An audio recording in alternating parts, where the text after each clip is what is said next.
Yes, bana, habari ni za moto kweli kweli. Ni kukumbushe tu uambatane na mimi, usiache kusubscribe, usiache kufuatilia Biomedia ili tufahamu yale ya kihabari kwa wakati kabisa yameweza kujiri na kuchomoza.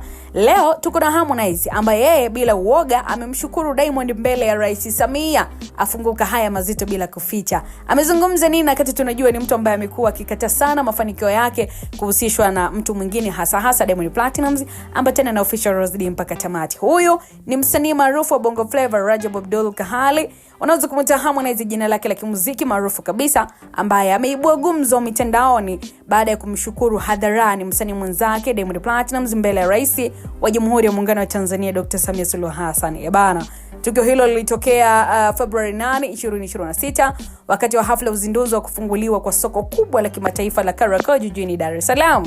Katika hafla hiyo bana, ambayo ilihudhuriwa na viongozi mbalimbali wa serikali, lakini pia tumeona wadau wa biashara na wasanii, Harmonize aliweza kupata nafasi ya kupanda jukwani na kutoa shukrani zake kwa Rais Samia Suluhu Hassan kwa jitihada zake za kukuza sanaa na kutoa fursa kwa wasanii wa Kitanzania. Lakini hata hivyo pia kilichovutia wengi na kuvuta hisia za watu wengi ni pale ambako Harmonize aliweza kumshukuru pia Diamond Platnumz kwa mchango wake mkubwa katika safari yake ya muziki mpaka hapa ambako yuko hii leo.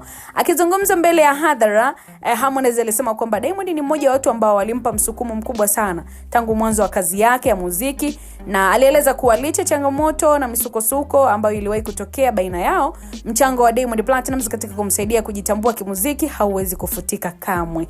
Sasa kauli hiyo ilipokelewa kwa shangwe na makofi mengi kutoka kwa mashabiki na wageni waliokuwepo, ambako hatua ya Harmonize kumtaja Diamond Platnumz mbele ya Rais, hii inatafsiriwa na wengi kama ishara ya kukomaa, kusamehe na kuweka maslahi ya muziki wa Tanzania mbele. Sasa wachambuzi wa burudani wao wanasema kwamba tukio hilo lilionyesha mabadiliko makubwa sana katika mtazamo wa wasanii wakubwa, hasa katika kuacha migogoro ya zamani na kujikita katika kujenga tasnia kwa pamoja.